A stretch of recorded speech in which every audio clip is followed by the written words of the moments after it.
안녕하십니까 구독자 여러분. 오늘은 24년 5월 25일입니다. 전국 영업용 화물차 번호판 시세 좀 알아보고 가겠습니다. 먼저 대표님 본인 소개 좀 해주세요. 예, 안녕하세요. 전국구 영업용 칼산 상사 이원복입니다. 네, 대표님. 예. 전국 영업용 화물차 번호판 시세가 이번 주에 어떻게 되나요? 예, 큰 틀의 변함없이 개인 소형만 조금 상승했고요. 네네. 개인 소형부터 말씀드릴게요. 개인 소형은 1.5톤 이하를 개인 소형이라고 그러는데 전주에 2,980만원 하던 게 20만원 상승해서 3천만원에 거래되고 있고요. 개인 중형은 전주에 2,700만원에 거래됐는데 이번 주도 역시 2,700만원인데 넘버가 좀 오래된 것은 2,750에 거래되고 있습니다. 개인 중형은 1.5톤 초과 16톤 이하를 개인 중이라고 그럽니다. 그 다음에 개인 대형. 개인 대형은 3,500만원. 개인 25도는 3,700만원. 전주에 비해서 한 100만원 정도가 상승했고요. 일반 25도는 3,800만원. 출애라는 6,500만원. 일반 5톤은 3,300만원. 일반 11톤은 3,600만원. 덤프 오더는 3,700만원에 거래되고 있습니다. 요즘 덤프 넘버를 찾는 분들이 거의 없어서 덤프 시세는 변동이 없는데 출애라 같은 경우는 찾는 분들이 꾸준히 늘어서 넘버가 많이 필요한데 넘버가 나오지를 않아서 요즘 출애라 넘버를 구입하시는 분들이 좀 애로사항이 있을 거예요. 그리고 전에는 일반과 개인이 가격 차이가 좀 났는데 일반 넘버가 요즘은 별 의미가 없어졌어요. 7월 달부터는 일반 한 대 가지고 있는 사람들은 개인으로 내려오기 때문에 구태여 일반 넘버를 살 필요가 없다는 얘기죠. 어제도 25돈 개인 넘버를 사시는 분이 일반 넘버를 문의했길래 제가 그 취지를 말씀드렸어요. 25돈 개인 넘버를 사나 일반 넘버를 돈 더 주고 사나 의미가 없다. 7월 1일부터는 일반 넘버 한 대 가지고 계신 분들은 개인으로 내려오기 때문에 구태여 비싼 돈을 줘서 살 필요 없이 그냥 한 대 하실 것 같으면 개인으로 하라 해서 개인으로 어제 진행을 한 사례가 있어요. 예. 대표님. 개인 소형하고 개인 중형이 조금 올랐습니다. 이건 왜 그런가요? 개인 소형은 꾸준히 지금 가격세가 오름세를 탔고요. 개인 중형 같은 경우에는 그동안 거래가 거의 없었는데 요즘 좀 움직이기 시작해서 주에 두세 대 정도로 이제 움직임으로 돌아섰어요. 돌아서서 약간 상승할 것 같아요. 전주에 2,700까지 내려갔는데 이것도 역시 오래된 번호판을 찾아가지고 가격이 조금 오른 거예요. 예. 그러면 이번 주 거래량하고 저번 주 거래량 비교 좀 해주십시오. 저번 주도 소형 같은 경우는 6대, 7대, 이번 주에도 비슷하게 6대, 7대가 매매가 됐고요. 개인 중형 같은 경우는 전주에 한 대도 없었는데 이번 주에는 2대. 그 다음에 이 개인 25돈도 그 매물이 거의 움직이질 않았는데 이번 주에는 2대 정도가 매매가 됐어요. 예. 그래도 개인 소형하고 개인 중형 거래는 꾸준히 이어지네요. 일단은 그게 가장 손쉽게 접근할 수 있는 차종이잖아요. 개인 소형 같은 경우는 1.5톤 미만이기 때문에 나이 드신 분들이나 젊은 분들이나 선호를 많이 하셔가지고 개인 소형은 좀 활발한데 개인 중형은 그래도 좀 더딘 거죠. 개인 중형 같은 경우는 난방값은 전에 비해서 많이 떨어졌는데 차량 가격이 비싸다 보니까 기존에 가지고 있는 중고차에다가 넘버를 사서 붙이는 형식이 되는 거죠. 그래서 그 큰 특의 오름세는 없어요. 예. 네, 대표님. 요즘 화물차 하시려는 분들이 많이 찾아오시나요? 꾸준히 오시는데요. 개인 소형을 중심으로 해서 많이 오세요. 개인 소형을 중심으로 많이 오시고 가끔은 밴 종류도 많이 오시는데 개인 중형이 좀 더디죠. 예. 화물차 시장이 경기가 안 좋아지면 활성화된다 그랬는데 우리나라 경기가 지금 안 좋은 상태에서도 화물차 하려는 분들이 많지 않은 거는 그 무슨 이유 때문에 그런 것 같아요? 예, 화물차 특성상 화물차는 생계형이거든요. 생계형이라 경기가 안 좋아도 난방값은 꾸준히 상승을 해요. 반비례를 해요. 경기가 안 좋으면은 그 자본 가지고 할 수 있는 특별한 게 없으니까 화물 쪽으로 많이 몰리다 보니까 번호판 시세는 경기가 안 좋다고 해서 떨어지는 게 아니고 아주 안 좋으면 떨어져도 적당히 안 좋으면 상승을 하는데 지금 경기에서는 화물차로 많이 진입하시는 분들도 있는데 꺼리는 분들은 그만큼 벌이가 적어서 좀 망설이는 거죠. 본인들이 직접 와서 체험해서 그 금액이 적다는 게 아니고 이제 입소문이죠. 기존에 하시던 분들이 야 요즘 화물차 경기 없어 돈벌이 안 돼 하지 마 그러니까 그 말을 기존에 하시는 분들 얘기니까 그 얘기를 전적으로 듣고 와서 저희한테 상담을 가끔 하시는데 그런데 개개인 기준에 다 틀리는 거예요. 일이 없어도 그래도 일정 금액을 올리시는 분이 있고 일이 없어서 아예 못 오시는 분들은 없는 거예요. 본인이 의지가 부족한 거죠. 그렇게 얘기하면 또 무슨 댓글을 달지 모르는데 이런 일거리는 그래도 있는데 본인 의지가 부족하다고 저는 봐요. 왜 그러는 거니? 처음에 시작하시는 분들은 그래도 잘 하셔. 그런데 어느 정도 이제 타성에 젖으면은 본인 나름대로 루틴을 만들어서 그게 루틴에 안 맞으니까 일이 없는 거예요. 예. 화물차에 진입하시는 분들이 경기가 너무 안 좋기 때문에 이렇게 진입 안 하는 거 그거 아니에요? 경기 안 좋고 돈벌이 안 된다는 게 기사분들 입소문에 많이 작용을 하죠. 네네네. 그 요인도 있지만은 실질적으로 본인이 일을 시작하기에 이제 겁이 나는 거죠. 돈벌이도 안 된다고 하는데 그 많은 금액을 투자해서 실질적으로 진짜 돈벌이가 안 되면 어떻게 하나. 그런 불안 심리 때문에도 많이 꺼리는 거죠. 예. 실제로 우리나라 경기가 지금 불황이잖아요. 불황 정도가 아니고 최악이죠. 최악인데 정부 지표로는 그러잖아요. 뭐 흑자가 몇 프로 나오고 잘 돌아오고 한다지만은 반도체나 자동차나 돌아가지 일반 유동적인 물건은 잘 돌아가는 게 아니잖아요. 네. 예. 그렇다면 다음 주 화물차 시세를 어떻게 보세요? 다음 주도 큰 틀의 변함없이 개인 소형은 3천만 원대를 유지할 것 같고요. 개인 중형은 2,700에서 2,750 사이. 그 다음에 나머지 번호판들은 비슷하게 진행될 것 같아요. 네. 예. 이제 상반기가 얼마 안 남았습니다만 상반기 전망을 어떻게 보세요? 상반기는 지금 이제 다 마무리가 거의 됐죠. 마무리가 됐는데 개인 소형이 그래도 많이 상승을 한 거예요. 전에 많이 떨어졌던 거에 비하면은 개인 소형은 그래도 꾸준히 늘어날 것 같고 개인 중대형은 그 바닥에서 못 벗어날 것 같아요. 예. 화물차 사태 이후에 개인 소형은 거의 원위치 됐습니다만 개인 중형은 아직도 원위치가 안 되고 있는데 이게 언제쯤 시세가 상승해서 원래 위치로 돌아갈 거라고 보세요?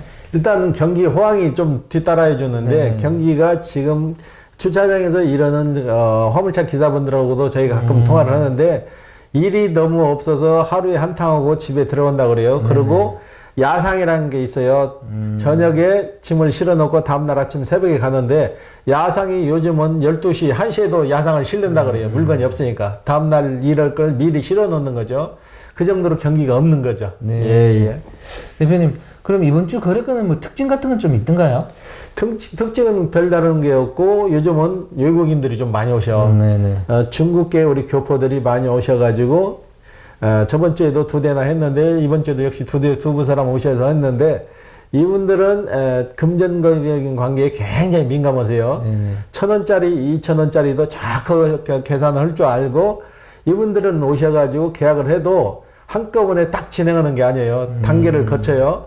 계약금, 중도금, 잔금 해서 딱 지정된 날짜에 딱 해서 정확히 움직이는데 끝날 때까지 전화가 한번 시작하면 이분들은 계약해서 끝나는 게 아니고 마무리할 때까지 전화 한 100통화 정도는 통화를 해요. 어떻게 됐어요? 어떻게 진행됐어요? 계속 수시로 문의를 해요. 근데 이분들 같은 경우는 나와가지고 우리나라에 정착하다 보니까 그동안 뭐 사기도 많이 당하고 그래서 사람을 못 믿는 경향이 좀 크시니까 그렇게 이해를 해요. 예. 그리고 요즘 지입사기도 내가 누누이 얘기하는데 지금도 마찬가지로 지입사기 때문에 많은 전화가 와요. 지입사기 때문에 많은 전화가 오시는데 제가 누누이 얘기하지만 완제 보장 금액에 절대 현혹되지 말라는 얘기예요. 완제 500만 원, 완제 600만 원 이렇게 좋은 일자리는 있을 수가 없으니까 완제라는 금액에 속아가지고 가서 낭패 보지 마시고 일자리가 포함된 지입사로 들어갈 때는 2번, 3번 돌다리도 두들겨보 걷는다고 해서 항시 조심을 하고 살펴보고 진행을 하시라고. 그리고 요즘 법인 남바 임대해서 쓰시는 분들이 많거든요. 이거 국토부에서 잘못 건드려 놔가지고 지금은 음성적으로 해서 받는 금액이 더 커졌어요. 전에는 그래도 용달차 같은 경우는 소형 같은 경우는 300만 원 정도 수수료를 그 지입사에서 받았는데 요즘은 500만 원 안 주면은 번호판 자체를 못 구해요. 아이고야. 그러니까 어설프게 건드려 놓을 것 같으면 아예 시작을 말해야 되는데 지금은 음성적으로 변해가지고 금액만 더 부풀려졌다는 얘기죠. 돈이 없어가지고 다마스를 하시는 분인데 그 개인 소형을 저희한테 팔고 지입남발을 구해달라고 저희한테 문의를 해서 저희는 지입남발 취급을 안 하거든요. 그래서 지입남발을 취급하는 제가 동료한테 전화를 해서 이분이 돈이 가지고 계신 분이 적으니까 거기에 맞춰서 좀 진행을 해달라고 해서 했는데 깜짝 놀랐어요. 소형을 550만 원을 얘기하더라고. 수수료를. 근데 그 수수료라는 거는 받으면은 되돌려 받는 게 아니고 없어지는 거예요. 그런데 그 정부에서 그랬잖아요. 분명히. 없앴다고. 그런데도 버젓이 그렇게 해서 받는데 이게 어떻게 없어졌냐고. 더 음성화만 시켜가지고 그 사람들 배만 더 불려주는 형식이 돼버린 거라고. 단속을 할 건지 없앨 건지 확실히 정부에서도 이걸 짚고 넘어가야지 어설프게 넘어갈 문제는 아닌 것 같아요. 더 이상 피해자가 생기지 않게끔 지입 사기나 법인 임대 번호판이나 이거 문제를 다시 한번 짚고 넘어가야 될 것 같아요. 예. 진짜요. 예. 이번 주에는 어떤 지입 사기건이 전화가 왔던가요? 다 똑같은 방법이 똑같은데 전에는 그 자동차를 판매하는데 허위 매물하는 그 법인들이 많았어요. 허위 매물을 올려가지고 500만 원짜리 차를 허위 매물로 올려가지고 쉽게 말해 실 매물 가격은 뭐 3천만 원, 4천만 원인데 500만 원, 1천만 원에 올려가지고 삐끼 매물이죠. 그걸 끌어들여서 유도를 해서 파는 형식으로 해서 그 허위 매물을 했는데 허위 매물 단속을 심하게 하니까 이놈들이 지입사기로 돌아선 거예요. 지입사기로 돌아서 가지고 위장 회사를 만들어 가지고 차 가격은 실질적으로 1,000만 원도 안 되는 거를 활부사하고 어떻게 해서 그걸 맞췄는지 몰라도 차하고 임대번호하고 일자리 값에 합쳐가지고 막 3천만 원, 4천만 원, 5천만 원에 캐피탈로 그걸 전액을 진행을 하는 거예요. 없는 사람이 돈이 없으니까 얼마 보장해 준다니까 그런 지입사기에 걸려가지고 결국은 손을 드는데 몇 분이나 지금 그래가지고 파산 신고하신 분들이 있어요. 허위하던 업체들이 지금은 지입사기로 돌아서 가지고 지입사기를 한다는 얘기예요. 그래서 진짜 더 조심해야 된다는 얘기예요. 예. 진짜 지입사기가 점점 더 진화되는 것 같습니다. 예, 그렇죠. 그리고 캐피탈이라고 하는데 캐피탈이라는 거는 담보로 잡고 차량을 담보로 잡고 돈을 대출해 주는 회사인데 실질적으로 담보 가치가 1,000만 원도 안 되는 거를 어떻게 4천만 원, 5천만 원 대출을 해주냐 이거죠. 그 자체부터가 사기 아니에요. 그러니까 진짜 조심해야 된다는 얘기죠. 예. 대표님 그러면 이번 주 거래건 중에 기억에 남는 건 있으면 얘기 좀 해주십시오.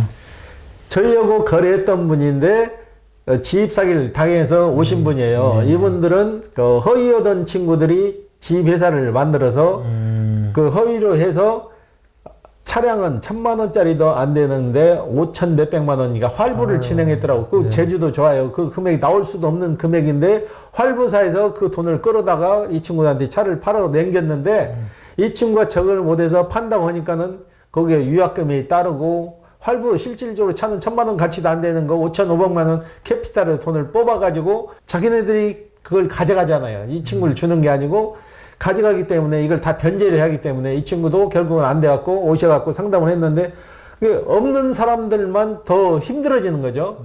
결국은 이 사람도 오셔가지고 제가 뭐 다른 방법이 없으니까 파산 신청하세요. 파산 신청해서 다시 신용회복하는 방법 외에는 다른 방법이 없습니다. 그러니까 그냥 이분도 울면서 가셨어. 이런 사례가 너무나 빈번하기 때문에 지입사기 진짜 조심하라고 계속 말씀드리는 거예요. 맞습니다. 정말 지입사기 조심해야 됩니다. 대표님, 그럼 마지막으로 화물차 시장에 진입하시려는 분들 있잖아요. 이런 분들이 놓치기 쉬운 부분을 좀 설명 좀 해주십시오. 일단은 화물차 같은 경우에는 본인이 하기 위해서는 체력 조건도 어느 정도 좀 뒤따라줘야 돼요. 화물차 같은 경우는 물건을 실을 때 본인이 수작업하는 것도 있고 지게차, 상하차도 있지만은 잘못 알고 오시는 분들은 택배 개념하고 퀵 개념하고 이걸 잘 모르시고 오시는 분이 좀 많아요. 택배 개념은 문턱에서 문턱까지. 퀵 같은 경우에는 짐을 실게 되면은 과주가 다 실어주는 게 아니에요. 본인하고 같이 실는 형식이 맞는데 실어가지고 배송을 하게 되면 내릴 때도 마찬가지예요. 내릴 때도 본인이 거의 내리는 물건을 본인이 다 내려야 된다고 거의가. 그런데 그것도 내리가 현장에 도착하면은 그 회사에서 다 내려주는 걸로 알고 오셔가지고 그걸 낭패 보시는 분들이 좀 있어요. 이거는 본인 노동력이 뒤따르는 직업이지 다 남이 해주는 게 아니에요. 그것도 좀 생각하시고 시작하셔야 될 것 같아요. 예. 오늘 인터뷰 감사드립니다. 예. 네, 구독자 여러분, 오늘은 24년 5월 25일입니다. 화물차 시장에 처음 진입하시는 분들이 지입사에게 당하는 게 너무나 안타깝습니다. 우리 구독자 여러분들은 저희 방송을 계속 보시면 아마 화물차 지입 사기에는 아마 걸려들지 않을 거라고 저는 확신하고요. 또 화물차 시장은 큰 변동이 없는 것 같습니다. 시세 변동이 없으니까 좀 자기가 뭐 어느 정도 진입할 시점만 이렇게 생각하시면 언제든지 진입할 수 있는 것 같습니다. 그리고 화물차를 처음 시작하시는 분들이 놓치기 쉬운 부분도 있는지 또 자기 체크리스트를 만들어서 좀 점검하신 다음에 화물차 시장에 진입하면 참 좋겠습니다. 자, 호화제는 다음 주에 또 다른 주제로 구독자 여러분 찾아뵙겠습니다. 안녕히 계십시오. 호호아제였습니다.